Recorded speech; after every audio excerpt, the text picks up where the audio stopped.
Hello and welcome to the Jungle, a Cincinnati Bengals podcast brought to you by the wonderful folks over at Blue Wire. My name is Owen Timmerding, again joined by Caroline Palmer. Caroline, rainy day here in Cincinnati. I hope the weather's better over in NC. Not much. We've had some rain for the last couple of days. I'm looking outside right now. There's like a little break in the clouds, so hoping the sun can come out a little bit. But rainy days here too. It's dumping here in Cincinnati. I had to drive home from somewhere in it, and it was not fun. But besides the point, some rain clouds surrounding the Cincinnati Bengals, and we have three, I'd say, pretty core topics. The title of this episode is going to be something along the lines of Stewart, Chase, Hendrickson all speak out. And we've kind of not had a lot of Shemar Chase stuff, so we'll get to that second. But Shemar Stewart has been very vocal about his unwillingness to practice during his contract standoff. There was a super interesting interview, and I'm not going to give the guys credit because I don't remember their names, but there was a podcast that his dad went on, and it was pretty much stuff we've already seen. His dad, quote, verbiage in the contract isn't the same as the past draft picks who were drafted lower than him. Disagreement on the funds down the road and not the money up front, which I guess is fine and doesn't seem like it's that deep, but this is just beginning to get super exhausting because we talked about this last time, and I think the last couple of times we've talked is that you just don't pull out of weight when you're a rookie, and this kind of seems like a frivolous argument that the Bengals are getting themselves into. Yeah, I think so too. And I mean, we'll talk about it later, but I've been so vocal with the fact that Hendrickson is not playing, and we'll get into a little bit more of what I think is going on over there in a bit. But I just think with that whole situation going on right now, this is a perfect opportunity for Shemar Stewart to assert himself not only just as like a top defensive end on that team, but like give himself some type of leadership role on that defense, which is what Hendrickson filled. And he's obviously, we don't really know what's happening there. I think we haven't known about that since January. But it's just one of those situations where it's like, I don't understand. Like, I can understand to a point why you're holding out, but like, this is like optional practice right now. Like, I don't understand what is so horrible that you can't go to an optional practice. Like, it's not like mini camp or anything. Yeah. It's literally OTAs. I don't understand personally. The disagreement is on funds down the road from what Shemar Stewart's father said. He said there's a life after football down the road, sometimes a lot more important than what's right in front of your face. I understand all that completely. I'd be really interesting to see what the Bengals are offering because none of that is public, I don't believe. But we know they want the same verbiage and same amount money as Amarius Mims, which he did say, and I looked that up. He got a 4-year, $15.37 million contract, which is pretty good for a first-round rookie, especially at the that 17 pick, which is around where Amarius Mims was picked too. And I was thinking about this as well. This is kind of unfair Amarius Mims slander that we're getting here from the Shemar Stewart camp because Mims was great and he was pretty much unproven as a college prospect. There were some injury concerns and stuff on the field, which are pretty much the same stuff that we're concerned about with Shemar Stewart, which is how is his college sometimes like letting his college letdowns going to transit to the NFL. And Amarius Mims was incredible at points last year. Yeah. So, and you didn't see an issue with all of this. If it's truly a verbiage thing, and I've used that 3 times now in the 5 minutes we've been talking, I don't really know what else they're looking for. If it's more incentives and bonuses down the road, this is just something the Bengals need to clean up because it is just unnecessary, just stuff that they need to do. The Bengals have much bigger issues on their hands, and we just keep talking about the same stuff. Is that they don't need another training camp distraction, and they already have one from the best defensive player. They don't need this guy who's not seen the field acting this kind of way. Yeah, it's really interesting. I was talking to you about this before we hopped on. I found a tweet online. You found some from Shemar Stewart's dad. I found some from our good old rivals over in Baltimore. Oh, who are so lovely. Yeah, so their rookie Malachi Starks recently signed his rookie deal. Whatever, most rookies are signing their deals around now. But what was interesting is defensive back Marlon Humphrey commented on Starks' tweet and basically said, contract wasn't signed, but he still came to practice. And the NFL world on Twitter blew up because everyone knew where that was directed at, where that was going to. Marlon Humphrey had to double back down and basically reply to himself and basically say, I was actually taking a shot at the agents. Didn't mean no disrespect to the Bengals player y'all are talking about. Yeah. So the question is, realistically, was he actually taking the shot at Shemar Stewart, or was it genuinely to the agents? Because honestly, we were talking about our personal opinions on Marlon Humphrey, but I would believe both sides, This honestly. is this is the Marlon Humphrey that Jamar Chase has torched for the last 4 years, Yeah, correct? Yeah. correct. I don't really think he has a whole lot of room to talk about, Mm-mm. is the Cincinnati Bengals, in my opinion. It's one of those keep your name out of my mouth kind Yeah. of deals. But at the same time, I think he's kind of got a fair point. Yes. I think the it's frustrating because Malachi Starks is one of those guys I think me and you talked a lot about potentially being a great fit for Cincinnati. Ends up in Baltimore. They're already all wrapped up. And just Shemar Stewart. I mean, this will get done. And we said this Yeah. last week. It's just kind of a matter of time now. And if they just need to clean up on a couple of different things, then I don't really understand. I honestly would like to think the Bengals are more focused on the Hendrickson stuff, and maybe that's why they've not been able to kind of go full go on this. But that's just kind of wishful thinking at this point. Yeah, I mean, honestly, I feel like that kind of segues into the Hendrickson Yeah, stuff a little let's bit. talk about that. I just feel like it's like a waiting game at this point. We've talked about it Yeah, countless of times, at least directly or indirectly, and I feel like every episode we've done for the last 4 months. But I found something an interview on Sports Illustrated that I thought was really interesting, and they were like 4 words to describe the Hendrickson situation, and they used the words, "He's extremely dug in." There's basically rumors now going around like his camp saying that basically if no deal gets signed, he's now in a position where he would be willing to miss games and miss the entire season if a deal is not done. So I would just wonder, what are your thoughts on if what should the Bengals do if we are at this point now where Hendrickson will like pull a Le'Veon Bell and start missing games? yeah. I think we have been pretty firm on our stance on this Henderson situation, and we see both sides. It's not. It's this is a lot different than the Jamar Chase holdout last year, with the fact that Jamar Chase is making now generational wealth at the wide Yeah. receiver position, and at the end of time is probably going to be a Hall of Famer. Trey Hendrickson is on a different path, in my opinion, when it comes to that. There are two things that I saw, and they both talked to both sides of the story. One was a tweet, don't know the credit of who it was, but I think it was a fan, and it was a quote tweet talking about Trey Hendrickson saying that he's willing to sit out and miss games and potentially the whole year. The tweet was like, sure, this makes sense. Sit out another year, get a year older, get tagged again, and then have to do this whole thing again one more time with the Cincinnati Bengals, because at this point now, the Bengals are not going to trade him. They would have traded him by now. Yep. At this point, and the Bengals are like, you're either going to play on your current deal or you're going to accept the offer that we have on the table. And I think that's fair to Cincinnati Bengals. At the other hand, stats like this come out from Warren Sharp. He's a great football follow on Twitter, by the way. If you're not following him, at Sharp Football on X, the everything app. Reading about this is his tweet. Saw this morning when I was looking up stuff for our pod today. Reading about how Trey Hendrickson is quote unquote extremely dug in. He should be. With him not playing off the field, Cincinnati's pass defense last 2 years, number 32 in pressure percentage, 32 in completion percentage, 32 in success percentage, 32 passer rating. That's last in the NFL. If my numbers are correct here, Caroline. Yeah. And with him on the field, Cincinnati's defense ranks top 12 in every single one of those stats. That's crazy. First off, that one defensive player has that much impact on a team. It also shows how awful the Bengals defense has been the last 2 years, besides Trey Hendrickson. I think that stat is something, and that's obviously what Trey Hendrickson and his camp have been bringing to the table, is that look at how valuable I am to your team. You are nothing without me.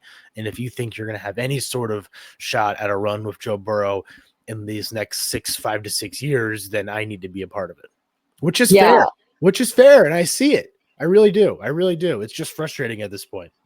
No, I understand totally. I think he has every right to kind of stand his ground here. I mean, runner up in defensive player of the year voting last year on an amazing. Probably should have won, in my opinion. If you look at actual value, he probably should have won, yes. But we all knew that wasn't going to happen anyway Yeah. because the Bengals didn't make the playoffs. But again, like you're talking about a team who plays in nothing against the NFC, but the AFC is the harder conference Yeah, in the NFL right now. Obviously, that has the option to change next fall, but going into this year, the AFC looks a lot tougher in terms of competition level. You have more of the top 10 teams in the NFL that sit in that conference. So my question is I mean, it's two sides and it kind of relates to both things. One, if the Bengals want this Hendrickson thing to happen and they want to be competitive in the AFC and specifically in the AFC North, where you have three of the four teams who could genuinely compete for playoff spots in that division, I don't know why they are holding out on the contract dispute. And on the other side of that, this is where I really get confused with Shemar Stewart and his camp. So I'm like, that spot is open, especially now that Henderson's like, I'm going to sit out. If I'm Shemar Stewart, I am jumping at that opportunity to start sliding myself into I that agree. spot, not even into just playing alongside him. You potentially have the opportunity to replace him and be that Yeah, guy. And a lot of those guys, especially coming out of college, you don't get the opportunity to be that guy as a rookie coming out of college on a team that has the potential to be a top four team in the AFC. yeah. So that's where I'm sitting here going, I genuinely, I feel like I've said it every week. I am just baffled on how long this Shemar Stewart situation is dragging out because of the hesitancy that continues to grow from the Hendrickson camp. I think it's interesting. It really is. Comical is not the right word. Mm, You just don't. Me and you sit here behind a mic and talk about whatever. We don't yeah, truly understand. I mean, you're an athlete. You understand where they're coming from an athlete standpoint, though. And I think you're an interesting person to speak on this. Is not seeing your value being reciprocated in language, in team structure, in overall culture. And the frustrating thing to me is that the Bengals take care of the people that they think deserve to be taken care of. And if you don't make that cut, I feel like there's been so many instances where that person makes a whole hubbub about all of this. Now, do I think Hendrickson is above that cut line? Absolutely. hmm, But I think the Bengals should pay him exactly what he wants, which is to be a $30 million a year guy? Absolutely not. So then you got to find some middle ground here. And I just can't believe we're still in this rut where we feel like we take 4 steps forward and then 70 backwards every week. And I don't know. I saw another report from Ian Rappaport. He said that he still thinks Henderson will sign up the Bengals. We talked about it last week. Henderson wants to be on the Bengals. The Bengals hmm, want Henderson to be on the Bengals as well. And it's just this, it gets so messy. And this is a whole other conversation, but this is what, and you see this even more in college, where once money is involved in anything, it becomes a whole new world and a whole new, just messy situation. And going back to Shemar Stewart, is that he's just not proven. So it's like it doesn't make any sense. And the Bengals are still, he's still a quote unquote flyer pick that the Bengals have. We don't know yeah, what we're truly getting out of him yet. I don't know. I kind yeah, of just went on a rant and was just filling time, but it's just like I think the one word to describe both of these situations, and they're both interconnected, is confusing. Is because you can yeah, see both sides of the coin and you don't really know how to feel as a fan on how to go which way. Because on sometimes you really know how you're feeling, and others you're like, like what are we supposed to feel here? Because there's really no emotion, at least on my side, either way. yeah. I think it's interesting. I think there's just a lot of confusion. And there's also someone else on the Bengals who's confused right now, and that's Jamar Chase. He was asked about the Yeah. flag football Olympics for Oh, LA was in he? I didn't see this. 2028. And they asked him what his opinion was on playing for the flag football team because we talked last week that each NFL team gets one player per country for flag Mhm. football in the LA Olympics. And his answer was simply, I don't know. Of course. So, as someone who we talked about earlier that I Jamar love Chase Jamar gives the Chase. most vague answers of all time. What do you think about that? He's not the only person that I've seen that has been vague about this, but what do you think about Jamar Chase in general? Just being like, oh, I don't know. I think he seems like one of those guys that, and this is not a knock on Jamar Chase, that he just doesn't really care about it. Yeah, Like, if he had the choice, like you see these NBA guys, like you'd love to have LeBron James on the Olympic team every year, but this past Olympics was his first Olympics in like 2. So it's yeah, like these guys, like, they got bigger goals than playing in the the other thing about the flag football Olympics is we don't really know what the heck that's going to look like and how it's not going to be competitive Yeah. and it's not going to be seemingly fun for some of these guys. Gun to my head, Joe Burrow is probably the Bengals representative if USA football also, whatever that looks like, Yeah. would have him. If Jamar Chase, this is also like when is the Olympics? 28? Yeah. Not this summer, not next summer, not the next summer, but the one after. So we still got a lot of time. I mean, who really cares at this point? Yeah. Why It's just are they asking him? interesting. They're going to ask him this question 5 Yeah. more times over the next, 100 more times over the next 3 years. Yeah, it's really interesting. The other part about that was really interesting was, gosh, because they asked Patrick Mahomes about it too, because he got name dropped in an interview by the current, oh gosh, I don't even know his name, Daryl Duquette, who's already like the men's national team flag football quarterback, basically Oh, came that out and dude. did this huge interview and was like, I don't think Patrick Mahomes would be as This is good as me stupid. at flag Yeah. football. So they asked Mahomes and he was like Mahomes actually gave a really professional answer and like kind of just was like, I'm not really going to speak on it, but I think I'm going to leave that to the younger guys when the time comes. Yeah. So it's just really interesting because I mean, we are still what 3 summers out from the LA games, but I just think it's really interesting that right now a lot of like the big marketable players in the NFL are like, which I think would be interesting because like any opportunity to represent your country at any level is really awesome. And you It don't is. really get that in the NFL because there's no other like inter-country, intercontinental, like American football. So I think it'll be interesting. When the time comes, I think there'll be some people's answers who change because getting to wear those Team USA uniforms for experiences, like you see the interviews with some of these athletes all the time. They're like, it is something unlike anything else I've ever gotten Oh, to do in yeah. my entire life.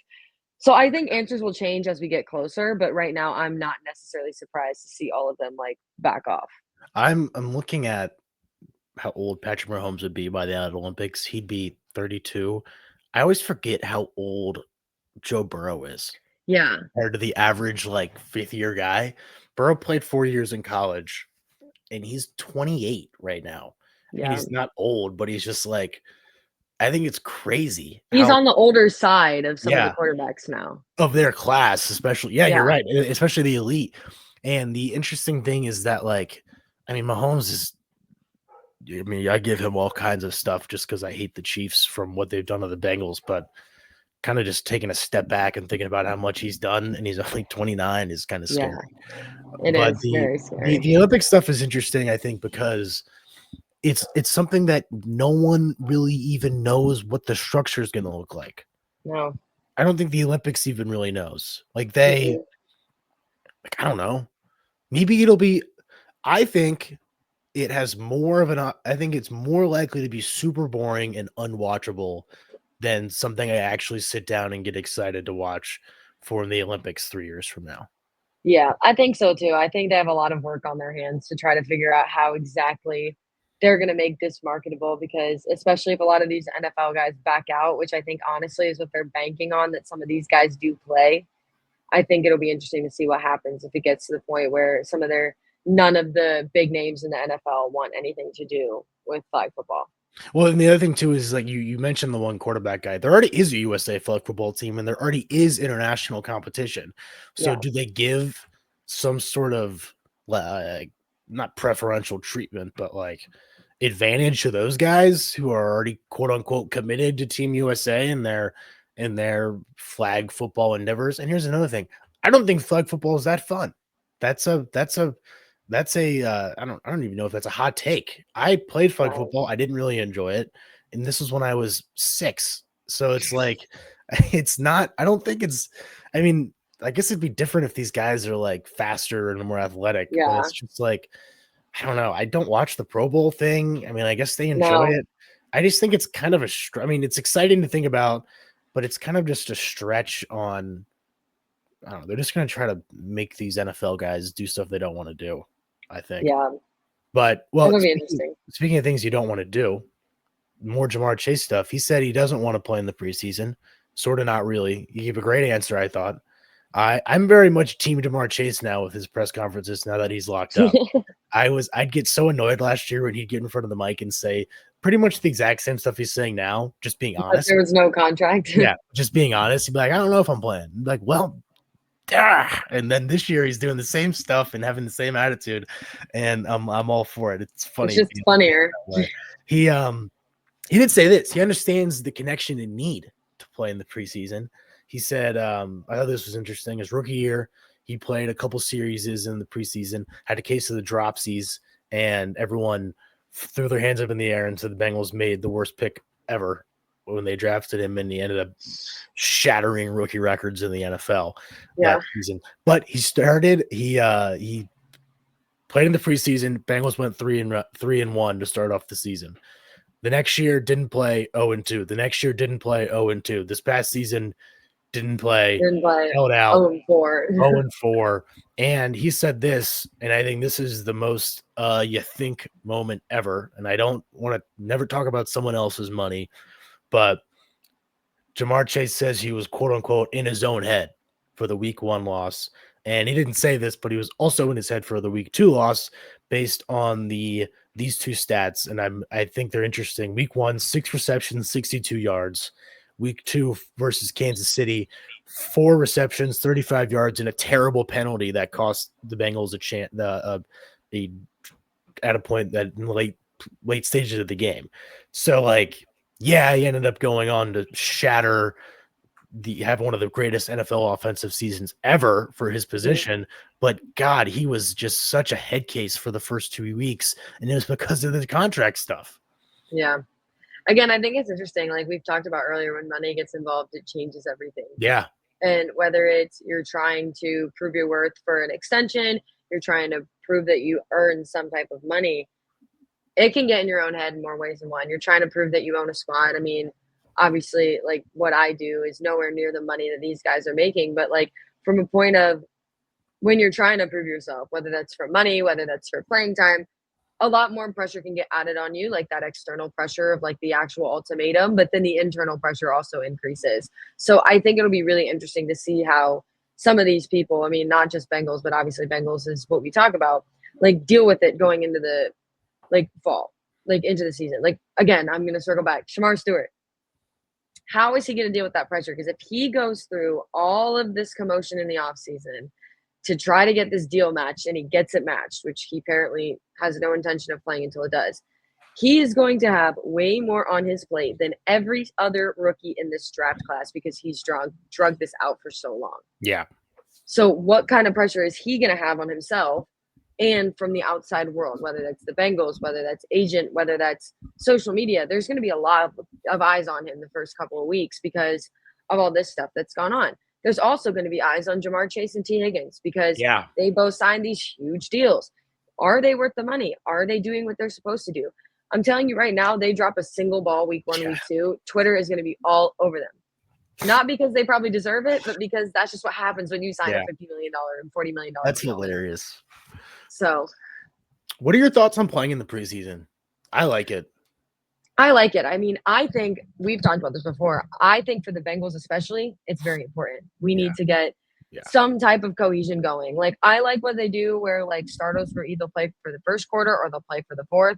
Like, I don't think they need to play the whole game. I think it's great. No. And you do catch some of the, those hidden gems in the preseason, which they'll end up using as the season progresses. But I do think they need to be involved to a certain extent. They just don't need to play all 4 quarters of every single game. I agree. I think the NFL preseason is good. I think it is too. I also think it probably should be shortened again from 3 to 2. Mm-hmm. I don't really think we need 3 weeks of preseason, but I mean, but I don't know. Again, talking about other people's jobs, which is what we're doing right now as well. So, so as we head into the dog days of summer, Caroline and I were talking about adding a segment to the show. Because we were like, what are we going to talk about the slow news week between like now and training camp and the start of the season? We're thinking about, we did a couple back and forths. Could we do drafts? Could we do, I don't know, choose your own adventure or whatever you want? We settled on this new idea of this trivia competition that we're going to do. We're going to keep score. We're each going to ask each other a Bengals or NFL trivia question, and we'll keep tally. And then, I don't know, at beginning of the season, we'll see who has the most, and they can have bragging rights for the next for whatever. I'll give Caroline a high five next time I see her. But so we each picked 2 questions. I think they're both pretty solid. You said we have not shared the questions. We haven't shared questions, but I think we don't have the same one. We don't. I don't think we have the same one based on what we talked. I was worried for a second.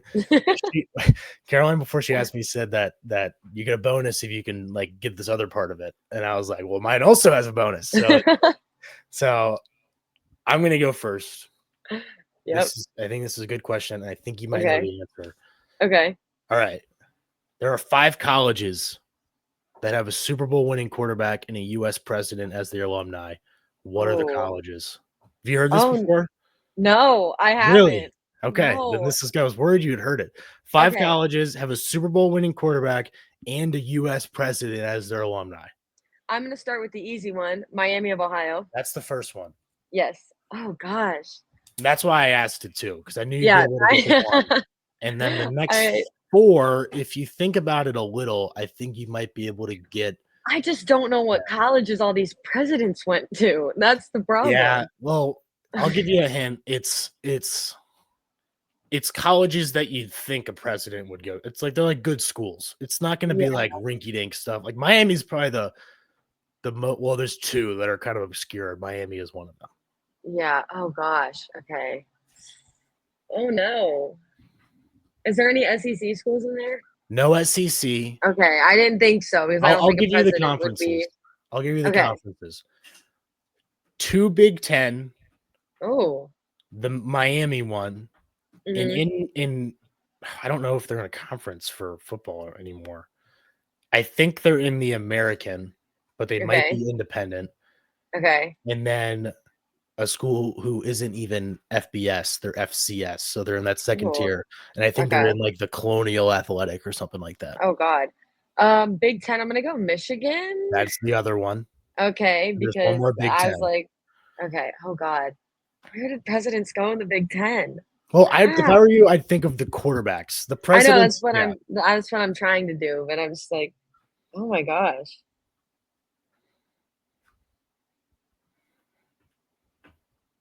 This is a tough. This is. I'm surprised you hadn't seen this before. This is a big. No, I've never seen this before. Trivia question on the Miami verse. I can't even think of the FCS either.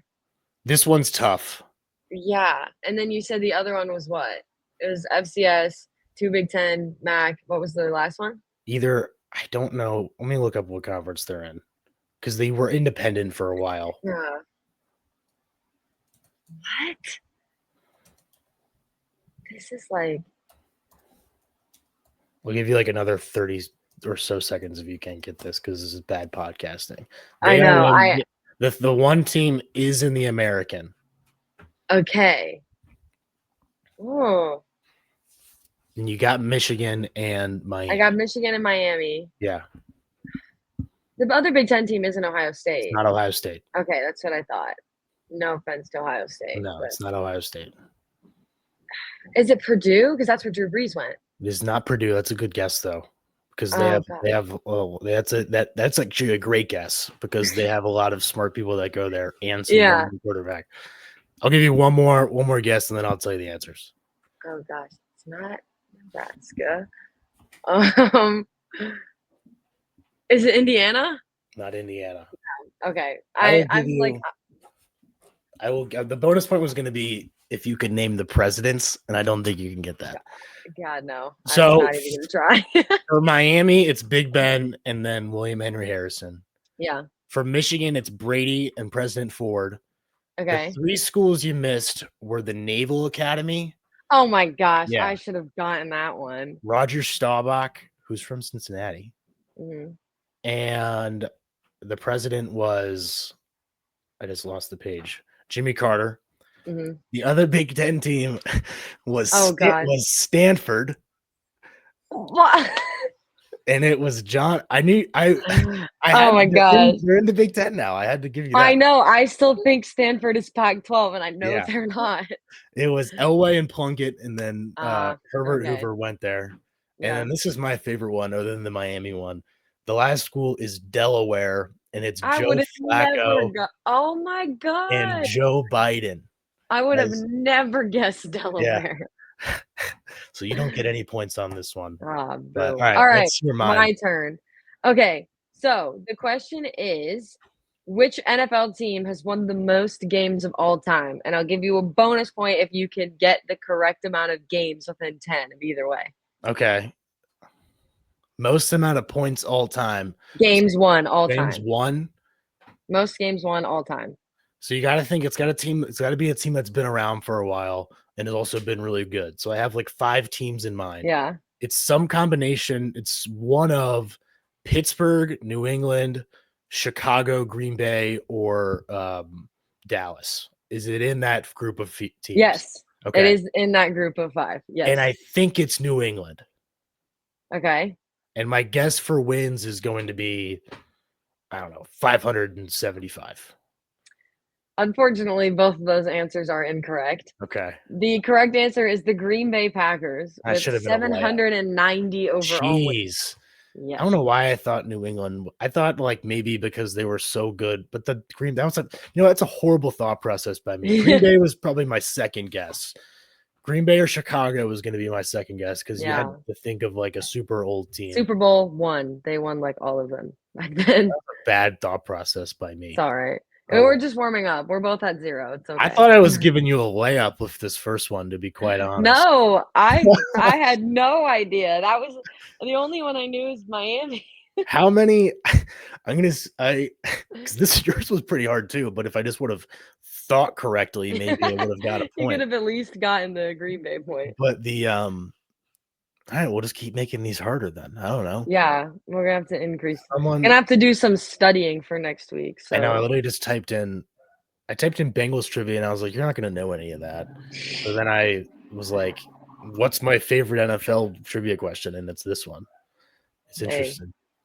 Oh well, but I was gonna say people can suggest questions, but then we'll both see the answer. So maybe not. That is true. We're both on the same chat. Maybe we'll do some viewer mail next week. Yeah. Some time as long with the trivia questions as well. Yeah. Sounds good. We'll have to remind ourselves about doing that because we don't do that ever. So we should actually do that. Yeah. All right, folks. Lots of slow Bengals news week again, but there's always somebody to talk about in the NFL. It's the gift that keeps on giving. I want to thank you for tuning into this week's edition of Welcome to the Jungle. For Caroline Palmer, my name is Owen Timberding. Thanks for tuning in and have a good one, folks.